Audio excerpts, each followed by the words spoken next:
জঙ্গলের ভিতর থেকে তুহিন কাকু অমর আস্তে আস্তে বেরিয়ে আসছে। একটু আগে হাতের ডাক শুনেছি, সবাই আমরা জঙ্গলের ভিতর থেকে তুহিন কাকু অমর আস্তে আস্তে বেরিয়ে আসছে।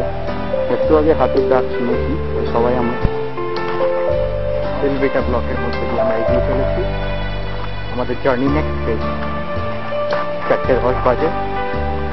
অজানা এক পথে ঢুকে গেছি আমরা দেখতে পাচ্ছি একজন আদিবাসী নীল জামা লাল প্যান্ট পরে নিচে চলেছে। কোনো ভয়ের চিহ্ন পর্যন্ত তার মধ্যে দেখতে পাচ্ছি না, বোঝাই যাচ্ছে।